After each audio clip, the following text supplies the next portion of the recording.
Olá, vamos nessa? Vamos dar um fechamento aqui para o nosso curso, em que a gente vai falar, na verdade, um pouco sobre como aplicar todas essas competências no Enem de 2019 e no Enem de 2020. Vamos lá? Vamos embora! Então tá, vamos pegar primeiro, então, o Enem de 2019. A democratização do acesso ao cinema no Brasil, Enem 2009. Muito bem. A partir da leitura dos textos motivadores e com base nos conhecimentos construídos ao longo de sua formação, redigir um texto dissertativo argumentativo, portanto tem que ter posicionamento, em modalidade escrita formal da língua portuguesa, sobre o tema democratização do acesso ao cinema no Brasil. Aqui, por exemplo, vocês já não podem hoje, de maneira alguma, marcar qualquer bobeira. Cheguei aqui, já botei, já parei e falei democratização do acesso ao cinema. Se eu ler duas vezes, eu já travei. Então o que eu faço? Peraí, o acesso ao cinema no Brasil é democrático? Funcionou. Sacou? Então tem que fazer essa modulação. Apresentando proposta de intervenção que respeite aos direitos humanos. Selecione, organize e relacione de forma coerente e coesa argumentos e fatos para a defesa do seu ponto de vista. Tranquilo, né? Então vamos adiante. Texto número 1.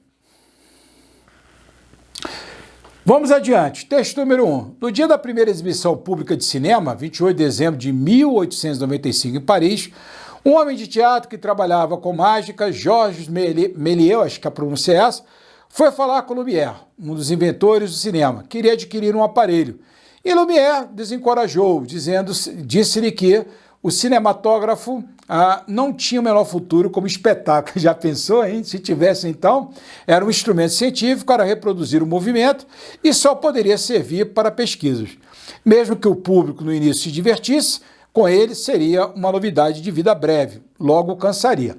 Vocês vejam que este tema aqui em si, a correlação com a ideia de democratização de acesso ao cinema, ela é uma correlação mais indireta, porque é evidente, quer dizer que o cinema se tornou uma das artes mais importantes, né? Mais importantes da humanidade. Agora, só mostra que o Lumière, apesar de ser o inventor, não tinha a justa dimensão da sua invenção. Mas adiante, Lumière enganou-se.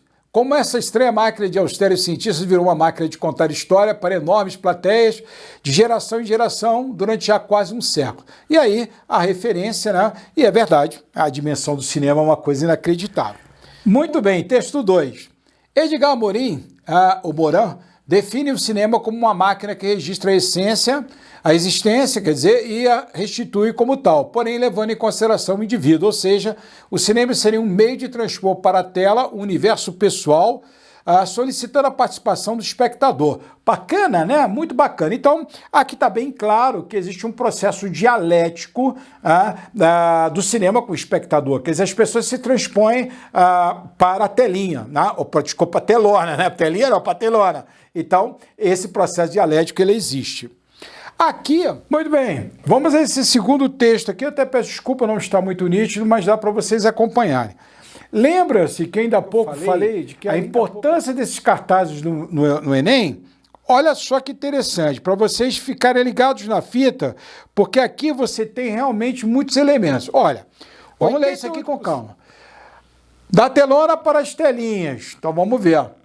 Cresce o percentual de brasileiros que frequentam sala de cinema e o interesse por filmes tem destaque no consumo de TV. Entenda, nos últimos 5 anos, a penetração do cinema cresceu 43%. Opa, é significativo, tá aqui, ó, 43%. Muito bem, entre os brasileiros.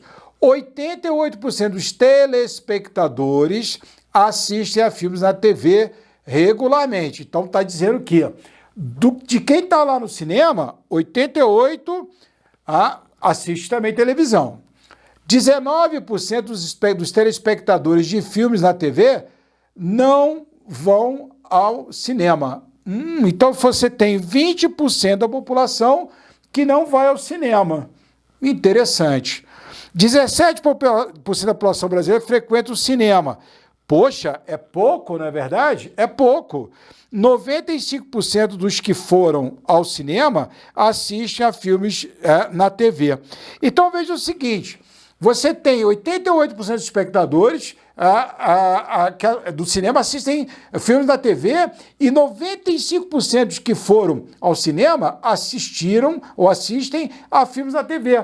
Mas a recíproca não é verdadeira. Você tem um percentual grande da população que não está frequentando o cinema. Ora, o tema é sobre democratização do acesso ao cinema. Então, esse gráfico daqui, ele tem muito para ser explorado no corpo da dissertação do Enem de 2019.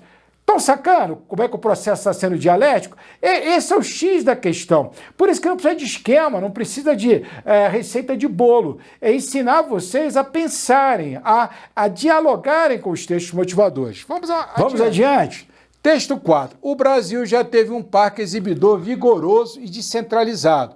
Quase 3.300 salas em 1975. Muito importante esse dado, né? Muito importante. Uma para cada 30 mil habitantes, 80% de cidades do interior. Opa! Cidades do interior. Desde então o país mudou. Quase 120 milhões de pessoas a mais passaram a viver nas cidades. Verdade, no Brasil se tornou mais urbano. Normal. A urbanização acelerada, a falta de investimentos em infraestrutura urbana, a baixa capitalização das empresas exibitoras, as mudanças tecnológicas, entre outros fatores, alteraram a geografia do cinema. Em 1997 chegamos a pouco mais de 1.000 salas, ou seja, um terço, né? Foi o que aconteceu aqui em 1997. Com a expansão dos shopping centers, a atividade de exibição se reorganizou. Opa! Mas vamos ver de que maneira que isso foi feito? O número de cinemas duplicou até chegar às atuais 2.200. Então, olha só, caiu para um terço e agora dobrou. Ótimo. Tá aqui, sempre bom a gente sublinhar, né? Tá aqui. Esse crescimento, porém, além de insuficiente. O Brasil é apenas o 60º país na relação habitantes por sala, ocorreu de forma concentrada. Opa! Peraí. Foram privilegiadas as áreas de renda mais alta das grandes cidades. Populações inteiras foram excluídas do universo do cinema ou continuam mal atendidas. O norte e o nordeste, as periferias urbanas, as cidades pequenas e médias do interior. Eu te faço a seguinte pergunta, não preciso falar mais nada, né? Não precisa falar mais nada. Pô, tá falando de democratização, o que está acontecendo?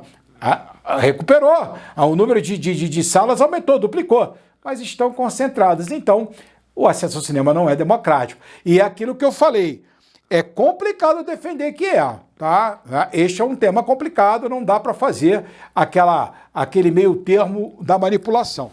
E aí, com base no que comentamos, desenvolva um projeto de texto para a prova do Enem de 2019.